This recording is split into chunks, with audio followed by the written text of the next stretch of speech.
couple of months ago, we started Rewind Apparel, space science and business, to ask him one question. Well, the challenge was definitely challenging. I think he actually admitted once that he is an alien, but I think he was joking at that time. We were designing a wearable robot for the elderly.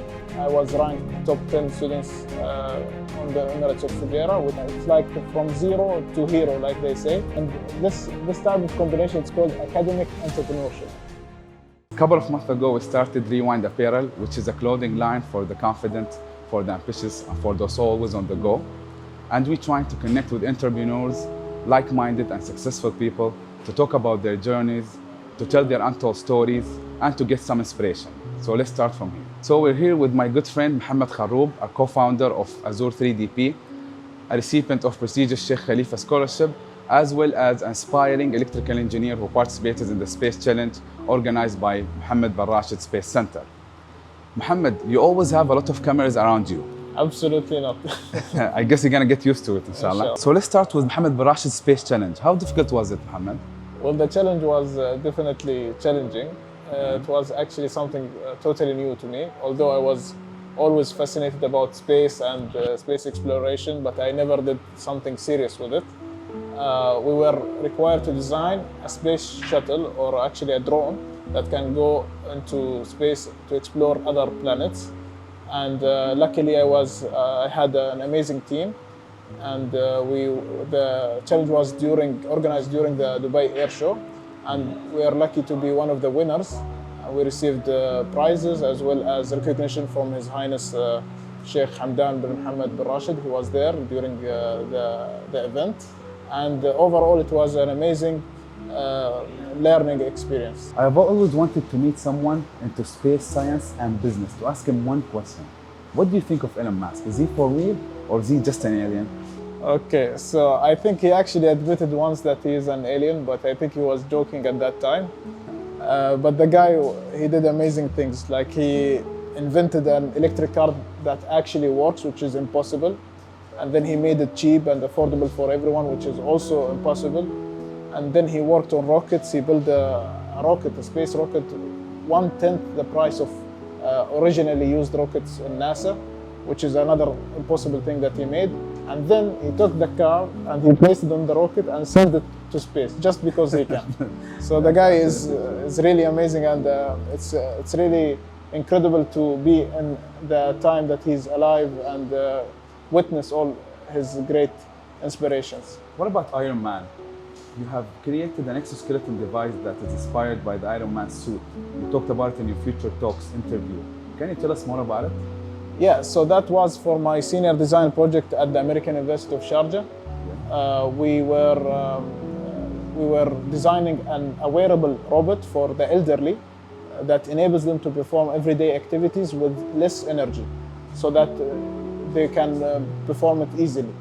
And this project was sponsored by the Sharjah Technology and Innovation Park, and I was featured on the radio talk show Future Talks, and that's why. What a great invention! It's really got me inspired. I really like it. Thank you.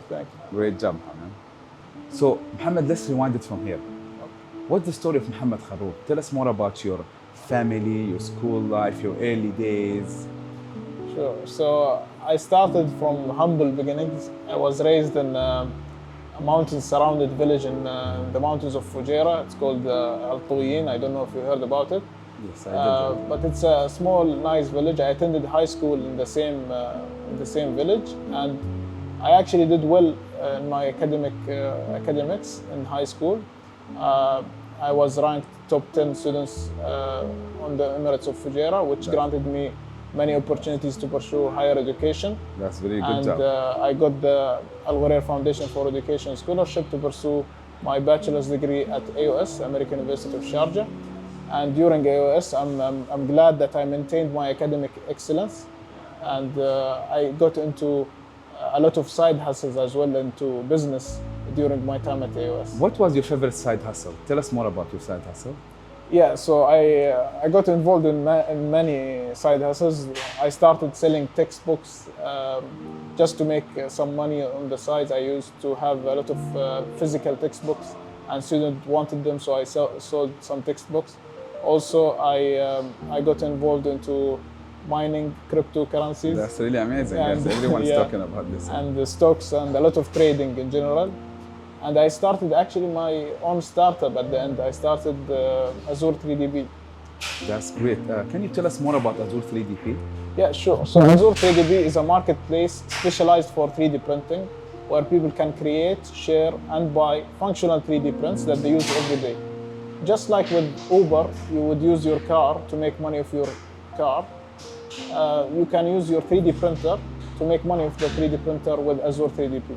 Nowadays, everyone's talking about 3D printers. Yes. But no one's actually knows how to use them. Are you just selling 3D printed products, or are you helping people to know about it? Yeah, actually one of our visions or our ideas is to popularize 3D printing among the general public. And we're actually working on a course in Arabic language on how to use 3D printing or how to 3D print from the beginning. You don't need any background knowledge, anything. It's like from zero to hero, like they say. Yeah. Fundamentals of 3D printing, and it will be launched soon, inshallah. Very interesting. I really like 3D printer. I have read about them and I watched a couple of videos and I really like it. Yeah, you can take our course, inshallah, and you'll learn more. Sure. I'll pay a visit for you, 100%. I'll do that. Mohammed, you are continuing your master's in the US, and at the same time, you're working on your business. It seems like you're enjoying both academics and business. And it's really difficult. How are you maintaining the balance between both? Well, actually, I want to start by saying it's totally feasible to work both in business as well as academics. A lot of people have done it, and there are many examples of people who excelled in both. And yes, like you said, I enjoy both. As to how to keep balance between the two, I think having a clear goal from the beginning in front of you of what you want to achieve is really helpful in maintaining the balance and maintaining the focus on continuing in both academics and the business. And this type of combination, it's called academic entrepreneurship. Okay, this is the word that I was searching for. Yeah, so I consider myself an academic entrepreneur, and I enjoy it, and I think it's the best path for me. And I really hope a lot of people adopt this path and they hopefully enjoy it as well. We're really curious. We want to know, what are you working on these days? Yeah, I'm actually working on a challenge provided by Dubai Future Foundation.